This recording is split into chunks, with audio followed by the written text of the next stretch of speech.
வணக்கம் மக்களே. பாக்கியலட்சுமி நாடகத்தில் அடுத்து என்ன நடக்கும் என்பதை பார்க்கலாம் வாங்க. அதுக்கு முன்னாடி நீங்க நம்ம சேனலை சப்ஸ்கிரைப் பண்ணாமல் இருந்தால் உடனே பண்ணிடுங்க.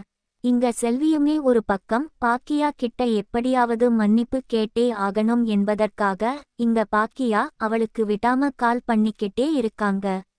பாக்கியாவுமே இந்த பக்கம் யதார்த்தமா அவங்களோட மொபைல் எடுத்து பாக்குறப்போ இங்க செல்வியிடமிருந்து கால் வருதை கவனிக்கிறாங்க.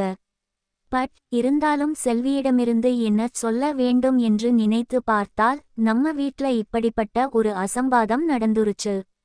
செல்வியும் செல்வியோட பையனையும் ரொம்பவே அவமானப்படுத்துற மாதிரி பேசிட்டாங்க. இப்ப நான் எப்படி அவளிடம் பேசுவது என்று தெரியாம இந்த பக்கம் பாக்கியா ரொம்பவே திணற ஆரம்பிக்கிறாங்க. அதே நேரத்துல இவங்க செல்வியோட காலை அட்டெண்டே பண்ணாம அவங்களும் அந்த மொபைல் போன அங்கேயே வைத்துட்டு இந்த பக்கம் தலையில் கை வைத்துட்டு உட்கார்ந்துட்டு இருக்காங்க. அங்க வந்த எளிதுமே என்னாச்சுமா, என்ன பிரச்சனை, ஏன் இப்படி இருக்க அப்படின்ற மாதிரி கேக்குறாங்க. அப்ப இந்த பக்கம் பாக்கியாவுமே இங்க பாரு எலி, எனக்கு இந்த பக்கம் இனியாவோட விஷயத்துல என்ன முடிவு எடுக்கிறதுன்னே தெரியல. சொல்லப்போனா இனியாவை நினைச்சு நான் ரொம்பவே வருத்தப்பட்டுட்டு இருக்கேன் அப்படின்ற மாதிரி இங்க பாக்கியா பயங்கரமா ஃபீல் பண்ணி பேச ஆரம்பிக்கிறாங்க. அப்ப இதை கேட்டுட்டு இருக்க எழிலுமே என்னாச்சுமா, நீ எப்பவுமே இப்படிப்பட்ட ஆளே கிடையாது. இந்த மாதிரி பாட்டியும் இந்த மாதிரி கோபியும் வந்து இப்படி பிரச்சனை பண்றாங்கன்னு நீ அதை நினைச்சு பயப்படுறியா? இல்ல இந்த மாதிரி வந்து செல்வி வீட்ல இருந்து ஆகாஷ் இப்படிப்பட்ட துரோகத்தை பண்ணிட்டான்னு நினைச்சு நீ வருத்தப்படுறியா அப்படின்ற மாதிரி கேக்குறாங்க. ஆனா இன்னொரு பக்கம் பாக்கியமே இங்க பாருடா, எனக்கு எப்பவுமே வந்து இங்க செல்வி மேல எந்த ஒரு விதமான கோவமும் கிடையாது. அது மட்டும் இல்லாம ஆகாஷ் பற்றியும் எனக்கு நல்லாவே தெரியும். அவன் ரொம்பவே நல்ல பையன். அதாவது இப்போ இனியாவோட விஷயத்துல ஏன்னா எப்படி இந்த முடிவெடுக்கிறதுன்னு தெரியல.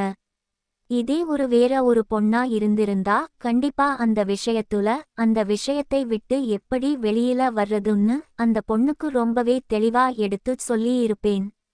ஆனா இப்போ இனியா என்னோட பொண்ணு. என் பொண்ணோட லைஃப் நினைச்சு நான் பயப்பட ஆரம்பிச்சுட்டேன்டா. அதனாலதான் என்னால இனியாவோட விஷயத்துல எந்த ஒரு முடிவும் எடுக்க முடியல. அதைவிட முக்கியமா இங்க ஆகாஷ் ரொம்பவே நல்ல பையன்தான் எனக்கு தெளிவாவே புரியுது. இருந்தாலும் அவனோட விஷயத்துல என்னால ரொம்பவே தெளிவா எந்த முடிவும் எடுக்க முடியலடா. நான் என்ன பண்றதுன்னு சொல்லு. இப்ப இனியா இந்த வயசுல இப்படி லவ் பண்ணிட்டு வந்து நிக்கிறா. இப்போ இந்த வயசுல அவ படிப்பை பற்றி நான் யோசிக்கிறதா இல்ல அவ காதலிச்ச மாதிரி இந்த பக்கம் ஆகாஷ் நான் சேர்த்து வைக்க முடியுமா? எப்படி இது செய்வேன் அப்படின்ற மாதிரி என் மைண்ட் எல்லாம் பயங்கர குழப்பமா இருக்குடா அப்படின்ற மாதிரி சொல்றாங்க. இதை கேட்ட உடனே இங்க எழிலுமே இங்க பாரும்மா, நீயா யோசிச்சாலே போதுமா? இந்த மாதிரி நம்ம அப்பாவும் பாட்டியும் யோசிக்கிற மாதிரி இந்த மாதிரி ஆகாஷ் நம்ம வீட்ல வேலை செய்யற ஒரு வேலைக்காரியோட பையன் அப்படின்ற மாதிரி அவங்களோட தாட்டு மாதிரி நீ யோசிக்காத. எனக்கு தெரிஞ்ச வரைக்கும் இனியாவிடம் நான் ரொம்பவே தெளிவா பேசினேன். அவ மனசளவில் ரொம்பவே உண்மையா இருக்கா. ஆகாஷ் மேல உண்மையா ட்ரூ லவ் பண்ணிக்கிட்டு இருக்கா. அதனால அவளை இந்த விஷயத்துல இருந்து நம்ம வந்து நகர்த்தவே முடியாது. சொல்லப்போனா அவளை இந்த விஷயத்திலிருந்து நம்ம மூவ் பண்ண வாய்ப்பே கிடையாது. ஏன்னா அவ ரொம்பவே வந்து ஆகாஷ் விரும்பிக்கிட்டு இருக்கா. ஆனா இந்த மாதிரி இனியாவோட லைஃப்ல முடிவெடுக்க வேண்டியது உண்மைதான்.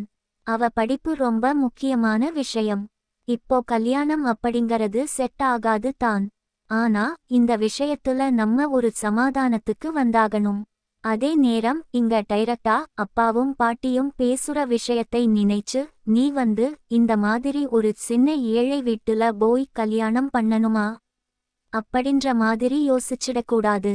அப்படிங்கறதுக்காக தான் உன்னிடம் இதெல்லாம் பேசணுமா அப்படின்ற மாதிரி எங்க எலியிலே ரொம்பவே தெளிவா பேசுறாங்க. இதை கேட்ட உடனே எங்க பாக்கியமுமே கண்டிப்பா கிடையவே கிடையாதுடா. இந்த மாதிரி எனக்கு செல்வியை ரொம்பவே நல்லா பிடிக்கும்டா. அது மட்டும் இல்லாம ஆகாஷ் ரொம்பவே திறமையானவன். எப்படினாலும் ஃபியூச்சர்ல ஒரு நல்ல நிலைமைக்கு வந்துருவான். எனக்கு நல்ல நம்பிக்கை இருக்கு. ஆனா இப்ப இந்த நிமிஷத்துல இந்த சிச்சுவேஷனை எப்படி ஹேண்டில் பண்றதுன்னு தான் எனக்கு தெரியாம நான் திணறிக்கிட்டே இருக்கேன் அப்படின்ற மாதிரி தன் மனசுல இருக்க எல்லா கஷ்டத்தையுமே இந்த எலிகிட்ட சொல்றாங்க. அப்ப எழிலுமே இங்க பாரும்மா, அதெல்லாம் விடு. நீ முதல்ல செல்விக்கு கால் பண்ணி பேசு. அவங்கிட்ட ரொம்பவே தெளிவா இங்க பாரு செல்வி, எந்த பிரச்சனை இல்லை. நம்ம நார்மலா போயிடலாம். இந்த பிரச்சனையை நம்ம கொஞ்ச நாள் கழிச்சு பேசிக்கலாம். இப்போதைக்கு இதை சால்வ் பண்ற மாதிரி அவங்களுக்கு ஆறுதலா 2 வார்த்தை சொல்லு. ஏன்னா செல்விக்காக வேற யாருமே கிடையாதுமா, நீ மட்டும்தான். செல்வி அக்கா எப்ப பார்த்தாலும் தன் பையனை விட அதிகமா உன்னை பற்றிதான் பேசி இருக்காங்க. உன்மேல ரொம்பவே கேர் ஆட்டியிருந்துருக்காங்க. ஆனா நம்ம இப்ப வந்து அவங்க செல்வி அக்காவை ஒதுக்குறது ரொம்பவே தப்பான விஷயம் அப்படின்ற மாதிரி இங்க எழில் பாக்கியாக்கு எடுத்துச் சொல்லி ரொம்பவே திறமையா இந்த பக்கம் வந்து அந்த பிரச்சனையை முடிக்க சுமூகமா ட்ரை பண்ணிட்டு இருக்காரு. அதே நேரம் பாக்கியாவுமே இல்லடா எலி, நான் முடிவு பண்ணிருக்கேன். நாளைக்கு காலையில ரெஸ்டாரண்ட்டுக்கு போயிட்டு டைரக்டா இங்க செல்வி ஓட வீட்டுக்கு போய் அவகிட்ட மன்னிப்பு கேட்டுறணும். ஏன்னா இந்த மாதிரி ஏற்கனவே கோபியோட அம்மாவும் சேர்ந்துகிட்டு பெரிய பிரச்சனை பண்ணிட்டாங்க. அந்த பிரச்சனைக்காகவே நான் அவளை நேர்ல பார்த்து மன்னிப்பு கேட்கணும்னு சொல்லிட்டு எங்க பாக்கியா ஒரு முடிவோட இருக்காங்க. ஆனா அதே நேரத்துல இன்னொரு பக்கம் எங்க கோபியும் செலியனும் சேர்ந்துகிட்டு இதுக்கு மேல இந்த விஷயத்தை விடக்கூடாதுப்பா. இனியாவிடம் வர்றதுக்கு அந்த பிச்சைக்கார நாய்க்கு எவ்வளவு தைரியம் இருக்கணும்? சொல்லப்போனா நம்ம வீட்டு பொண்ணை அவன் லவ் பண்றான்னா அவனை இப்படியே விட்டோம்னா சரி வராதுப்பா. அவனை கைய காலை உடைச்சு விட்டாதான் இதுக்கு மேல நம்ம லைஃபுக்கு வரமாட்டான். இனியாவையும் தொந்தரவு பண்ண மாட்டான் அப்படின்னு சொல்லிட்டு இங்க செலியனும் கோபியும் பேசிக்கிட்டு இருக்காங்க. அதுக்கு ஏத்த மாதிரியே எங்க கோபியுமே, நீ கவலைப்படாத செலியன், நாளைக்கு காலையில நம்ம 2 பேரும் செல்வியோட வீட்டுக்கு போறோம்.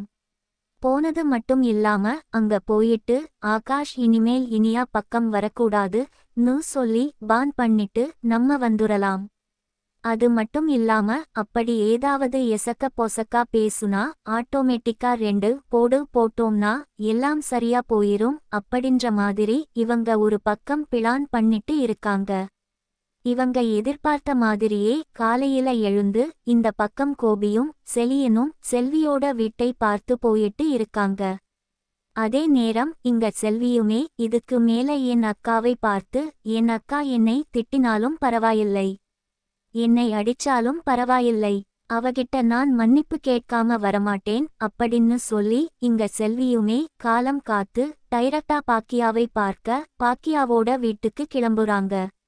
ஆனா அதே நேரத்துல இன்னொரு பக்கம் பாக்கியா ரெஸ்டாரண்ட்ல போய் அவங்க வேலையெல்லாம் முடிச்சிட்டு அவங்களுமே இந்த பக்கம் செல்வியை பார்க்க வரணுங்கிறதுக்காக வேகமா பாக்கியா வீட்ல இருந்து கிளம்பி அவங்க ரெஸ்டாரண்ட் போயிட்டு இருக்காங்க. இன்னொரு பக்கம் இங்க டைரக்டா இந்த ஆகாஷ் வீட்டுக்கு போன கோபியும் செலியனும் சேர்ந்துகிட்டு இங்க ஆகாஷும் செல்வியும் வெளியில கூப்பிடுறாங்க. அப்ப அவங்க வீட்டுக்கு பக்கத்துல இருக்க எல்லாருமே, என்னாச்சு, செல்வி அக்கா வீட்ல ஏதாவது பிரச்சனை போல இருக்கே அப்படின்ற மாதிரி பாக்குறாங்க. அப்ப கரெக்டா ஆகாஷ் மட்டும்தான் வெளியில வராரு. ஆகாஷ் பார்த்த கோபியுமே, ஏண்டா உனக்கு எவ்வளவு தைரியம் இருக்கணும்? இவ்வளவு தைரியம் இருந்திருந்தா எங்க வீட்டு பொண்ணை நீ லவ் பண்றேன்னு சொல்லி அவன் மனசை ஏமாத்தி இந்த மாதிரி வந்து உன் பக்கம் இழுத்தலாம்னு பாத்தியா? எல்லாம் பணத்துக்காக பார்த்தேன் அப்படின்ற மாதிரி இங்க கோபி ரொம்பவே கேவலமா பேச ஆரம்பிக்கிறாரு. ஆனா இதை பார்த்துட்டு இருக்க ஆகாஷ்மே, இல்ல அங்கிள், நான் அப்படி எல்லாம் பண்ணணும்னு நினைக்கல. இதுக்கு மேல உங்க பொண்ணு பக்கம் நான் வரமாட்டேன். தயவு செஞ்சு விட்டுருங்க. இதுக்கு மேல உங்க பொண்ணு செய்தியை நான் வரமாட்டேன். என்னையும் எங்க அம்மாவையும் தனியா வாழ விட்டுருங்க அப்படின்ற மாதிரி இவருமே நம்மளால வந்த பிரச்சனை எல்லாம் போதும் அப்படின்னு சொல்லி ரொம்பவே சுமூகமா பேசிக்கிட்டு இருக்காரு. ஆனா இத கேட்டுட்டு இருக்க செல்லியனுமே கொஞ்சம் கூட அமைதி இல்லாம இங்க டைரக்டா ஆகாஷோட சட்டையை புடிச்சு அவருடைய கணத்துல பளார் பளார்னு இருக்குற அந்த அறைய விட்டு, இங்க பாருடா, இப்ப சொன்னத சொன்னபடி செய்யணும். அப்படி செய்யலன்னு வச்சுக்க, நீயும் உங்க அம்மாவும் இந்த ஏரியாலையே இருக்க மாட்டீங்க. நான் என்ன பண்ணுவேன்னு எனக்கே தெரியாது. அப்படின்ற மாதிரி இங்க செல்லியன் பயங்கரமா வந்து ஆகாஷ் மிரட்ட ஆரம்பிக்கிறாங்க. ஆனா ஆகாஷ்மே, இங்க பாருங்க, நான் ஏற்கனவே ரொம்பவே காயப்பட்டு இருக்கேன். நீங்க என்னதான் அடிச்சாலும் நான் பெருசா எடுத்துக்க மாட்டேன். உங்களுக்கு அடிக்க உரிமை இருக்கு, நீங்க அடிச்சுக்கோங்க. ஆனா இதுக்கு மேல உங்க பொண்ணோட வழிக்கு வரமாட்டேன்னு நான் சொல்றேன். அப்படின்ற மாதிரி சொல்லிட்டு ஆகாஷ்மும் உள்ள போயிடுறாரு. இத பார்த்த உடனே தான் கோபிக்கு தெரியுது. சரி, ஓகே, அப்ப இனிமேல் இந்த பையன் நம்ம பொண்ணு பின்னாடி சுத்த மாட்டான் அப்படின்னு சொல்லிட்டு அவங்களும் செல்லியனை கூட்டிட்டு அங்கிருந்து கிளம்புறாங்க. அதே நேரத்துல இன்னொரு பக்கம் எங்க இனியாவுமே எப்படியாவது இந்த பக்கம் ஆகாஷ்க்கு கால் பண்ணணும் அப்படிங்கறதுக்காக அவங்களுமே காலையிலேயே கிளம்பி டைரக்டா காலேஜ் போயிடுறாங்க.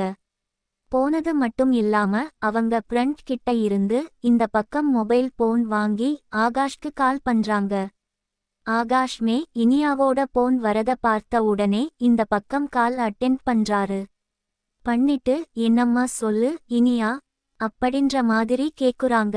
அப்ப இனியாவுமே, என்னாச்சு ஆகாஷ், என்னை மன்னிச்சிரு.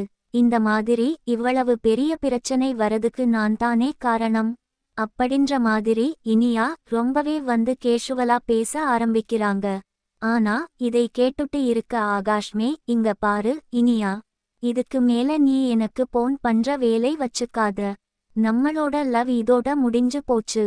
இதுக்கு மேல என்ன பத்தியும் எங்க அம்மாவை பத்திதான் யோசிக்க முடியும். ஏன்னா எங்க அம்மா என்னை நம்பி ரொம்பவே ஏமாந்து போயிட்டாங்க.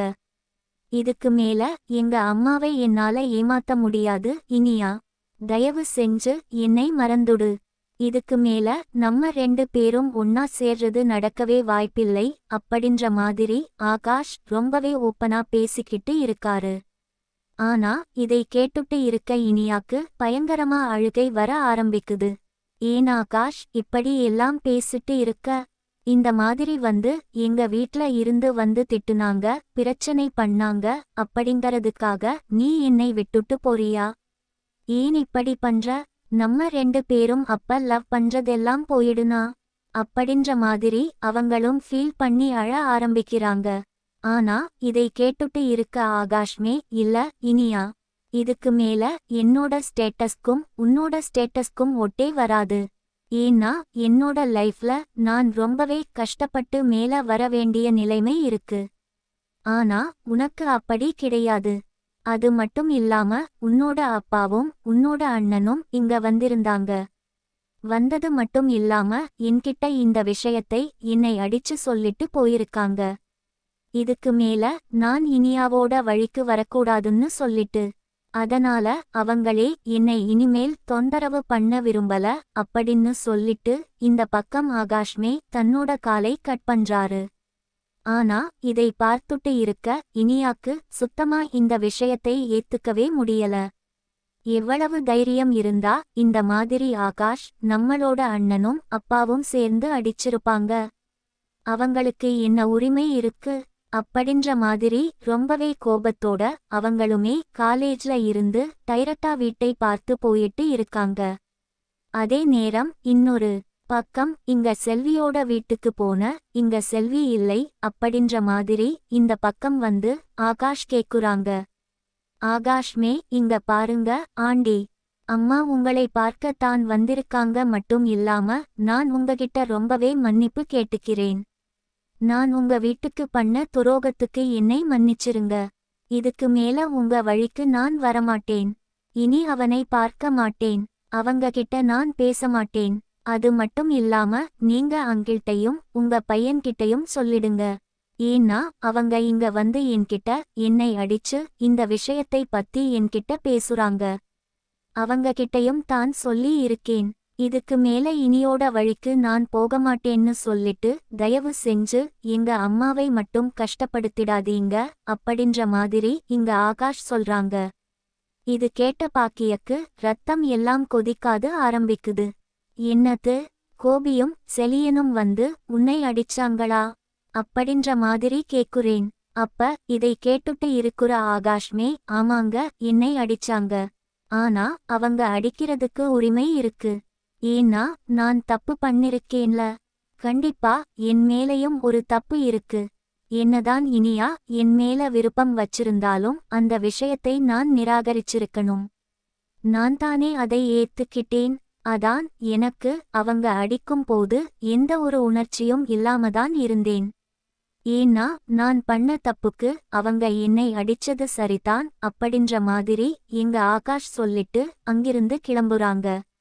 ஆனா இதை பார்த்துட்டு இருக்க பாக்கியாக்கு ரொம்பவே ரத்தம் எல்லாம் கொதிக்க ஆரம்பிக்குது. ரொம்ப டென்ஷனோடையும் கோபத்தோடையும் இந்த பக்கம் அவங்களோட வீட்டை பார்த்து போயிட்டு இருக்காங்க. நேரத்துல எங்க வீட்டுக்கு போன செல்வி கிட்ட டைரக்டா எப்பவும் போலயே ஈஸ்வரி பயங்கரமா வந்து ரெக்கார்டா பேச ஆரம்பிக்கிறாங்க. சொல்லப்போனா என்னடி இந்த மாதிரி வந்து ஒரு பணக்கார வீட்டு பொண்ணை வளைச்சு போடுறதுக்காக உன் பையனை வளர்த்தியா? சொல்லப்போனா உன் பையனை வச்சு எப்படியாவது இனியா அப்பாவை கல்யாணம் பண்ணி எங்க ஹோட்டல்ல ஒரு ஹோட்டலை உன்னோட பேருக்கு மாத்திக்கிட்டு நீயும் ஓனரா இருக்கலாம்னு நினைக்கிறியா? அந்த அளவுக்கு உனக்கு பணத்து மேல ஆசை வந்துருச்சா அப்படின்ற மாதிரி இங்க செல்வியை பயங்கரமா போட்டு திட்டிக்கிட்டு இருக்காங்க. அப்ப செல்வியுமே இங்க பாருங்கம்மா, நீங்க நினைக்கிற மாதிரி எனக்கு சொத்து மேலையும் பணத்து மேலையும் எந்த ஒரு விருப்பமும் கிடையாது. என் பையன் பண்ணது தப்புதான். இதுக்கு மேல இனியா பாப்பா வழிக்கு என் பையன் வரமாட்டான். தயவு செய்து செஞ்சு அவனை விட்டுருங்க. இதுக்கு மேல நான் அக்காவிடம் மன்னிப்பு மட்டும் கேட்டுட்டு போயிடுறேன். அக்கா கூட நான் இருக்கணும்னு கூட அவசியம் கிடையாது. எனக்கு அக்காவை ரொம்பவே பிடிக்கும்.